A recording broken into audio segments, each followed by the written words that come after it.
ओम नमः शिवाय। आज इस वीडियो में हम आपके लिए लेकर आए हैं सोमवार व्रत की कथा, जिसको पढ़ने से और सुनने से भगवान शिव जी और माता पार्वती की कृपा आपके परिवार पर बनी रहती है। आपके हर कष्ट, आपके हर संकट दूर होते हैं। यदि आप सोमवार का व्रत करते हैं तो आपको सोमवार व्रत की कथा अवश्य सुननी चाहिए। कथा ना करने से व्रत अधूरा माना जाता है और कथा के पढ़ने से व्रत पूरा माना जाता है और आपको संपूर्ण फल की प्राप्ति होती है। तो आइए भक्तों, देर ना करते हुए कथा प्रारंभ करते हैं। किसी नगर में एक धनी व्यापारी रहता था। दूर दूर तक उसका व्यापार फैला हुआ था। नगर के सभी लोग उस व्यापारी का सम्मान करते थे। इतना सब कुछ संपन्न होने के बाद भी वह व्यापारी बहुत दुखी था, क्योंकि उसका कोई पुत्र नहीं था, जिस कारण अपनी मृत्यु के पश्चात व्यापार के उत्तराधिकारी की चिंता उसे हमेशा सताती रहती थी। पुत्र प्राप्ति की इच्छा से व्यापारी प्रत्येक सोमवार भगवान शिव की व्रत पूजा किया करता था और शाम के समय शिव मंदिर में जाकर शिव जी के सामने घी का दीपक जलाया करता था। उसकी भक्ति देखकर माँ पार्वती प्रसन्न हो गईं और भगवान शिव से उस व्यापारी की मनोकामना पूर्ण करने का निवेदन किया। भगवान शिव बोले, इस संसार में सबको उसके कर्म के अनुसार फल की प्राप्ति होती है। जो प्राणी जैसा कर्म करते हैं उन्हें वैसा ही फल प्राप्त होता है।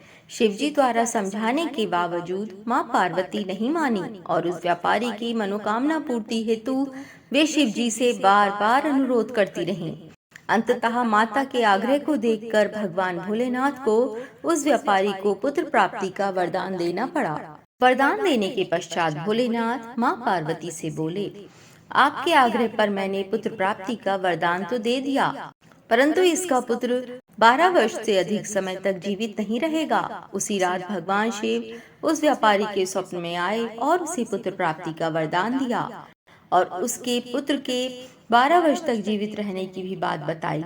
भगवान के वरदान से व्यापारी को खुशी तो हुई, लेकिन पुत्र की अल्पायु की चिंता ने उस खुशी को नष्ट कर दिया। व्यापारी पहले की तरह सोमवार के दिन भगवान शिव का विधिवत व्रत करता रहा। कुछ महीनों के बाद उसके घर एक अति सुंदर बालक ने जन्म लिया और घर में खुशियां ही खुशियां भर गईं। बहुत धूमधाम से पुत्र का जन्म समारोह मनाया गया, परंतु व्यापारी को पुत्र जन्म की अधिक खुशी नहीं हुई, क्योंकि उसे पुत्र की अल्पायु के रहस्य का पता था। जब पुत्र 11 वर्ष का हुआ तो व्यापारी ने उसे उसके मामा के साथ पढ़ने के लिए काशी जी भेज दिया। लड़का अपने मामा के साथ शिक्षा प्राप्ति हेतु चल दिया। रास्ते में जहाँ भी मामा भांजे विश्राम हेतु रुकते, वहीं यज्ञ करते और ब्राह्मणों को भोजन कराते। लंबी यात्रा के बाद मामा भांजे एक नगर में पहुँचे। उस दिन नगर के राजा की कन्या का विवाह था, जिस कारण पूरे नगर को सजाया गया था। निश्चित समय पर बारात आ गई, लेकिन वर का पिता अपने बेटे के एक आंख से काने होने के कारण बहुत चिंतित था। उसे भय था कि इस बात का पता चलने पर कहीं राजा विवाह में किसी प्रकार की अड़चन पैदा ना कर दे, इससे उसकी बदनामी भी होगी। जब वर के पिता ने व्यापारी के पुत्र को देखा तो उसके मस्तिष्क में एक विचार आया। उसने सोचा, क्यों ना इस लड़के को दूल्हा बनाकर राजकुमारी से विवाह करा दूं। विवाह के बाद इसको धन देकर विदा कर दूंगा और राजकुमारी को अपने नगर ले जाऊंगा। वर के पिता ने लड़के के मामा से इस संबंध में बात की। मामा ने धन मिलने के लालच में वर के पिता की बात स्वीकार कर ली। लड़के को दूल्हे का वस्त्र पहनाकर राजकुमारी से विवाह कर दिया गया।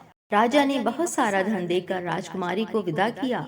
शादी के बाद लड़का जब राजकुमारी के साथ लौट रहा था तो वह सच नहीं छिपा सका और उसने राजकुमारी के ओढ़नी पर लिख दिया, राजकुमारी, तुम्हारा विवाह मेरे साथ हुआ था। मैं तो काशी जी पढ़ने के लिए जा रहा हूँ और अब तुम्हें जिस नवयुवक की पत्नी बनना पड़ेगा वह काना है। उस राजकुमारी ने जब अपनी ओढ़नी पर ऐसा लिखा हुआ पढ़ा तो उसने काने लड़के के साथ जाने से इनकार कर दिया।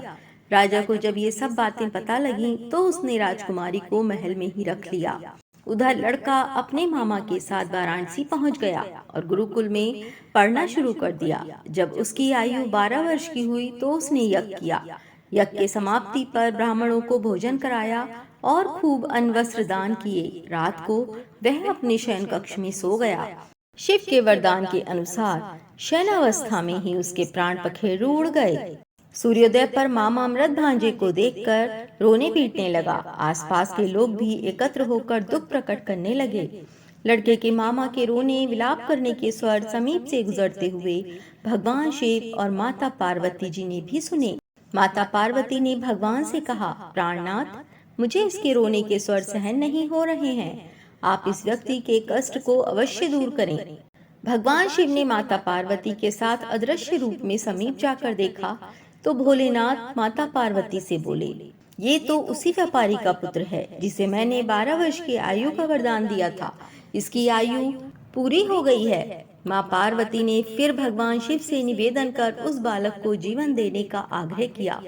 माता पार्वती के बार बार आग्रह करने पर भगवान शिव ने उस लड़के को जीवित होने का वरदान दिया और कुछ ही पल में वह लड़का जीवित होकर उठ बैठा। शिक्षा समाप्त करके लड़का मामा के साथ अपने नगर की ओर चल दिया। दोनों चलते हुए उसी नगर में पहुंचे जहां उसका विवाह हुआ था। उस नगर में भी यज्ञ का आयोजन किया। समीप से गुजरते हुए नगर के राजा ने यज्ञ का आयोजन देखा और उसने तुरंत ही लड़के और उसके मामा को पहचान लिया। यज्ञ के समाप्त होने पर राजा मामा और लड़के को महल में ले गया और कुछ दिन उन्हें महल में रखकर बहुत सा धन वस्त्र आदि देकर राजकुमारी के साथ विदा कर दिया। इधर भूखे प्यासे रहकर व्यापारी और उसकी पत्नी बेटे की प्रतीक्षा कर रहे थे। उन्होंने प्रतिज्ञा कर रखी थी कि यदि उन्हें अपने बेटे की मृत्यु का समाचार मिला तो दोनों अपने प्राण त्याग देंगे। परंतु जैसे ही उसने बेटे के जीवित वापस लौटने का समाचार सुना तो वह बहुत प्रसन्न हुए। वह अपनी पत्नी और मित्रों के साथ नगर के द्वार पर पहुंचा। अपने बेटे के विवाह का समाचार सुनकर पुत्र वधू राजकुमारी को देखकर उसकी खुशी का ठिकाना न रहा। उसी रात भगवान शिव ने व्यापारी के स्वप्न में आकर कहा, हे श्रेष्ठी, मैंने तेरे सोमवार के व्रत करने और व्रत कथा सुनने से प्रसन्न होकर तेरे पुत्र को लंबी आयु का वरदान दिया है। पुत्र की लंबी आयु जानकर व्यापारी बहुत प्रसन्न हुआ। शिव भक्त होने तथा सोमवार का व्रत करने से व्यापारी की सभी मनोकामनाएं पूर्ण हुई। इसी प्रकार जो भक्त सोमवार का विधिवत व्रत करते हैं और व्रत कथा सुनते हैं, उनकी सभी इच्छाएं पूरी होती हैं।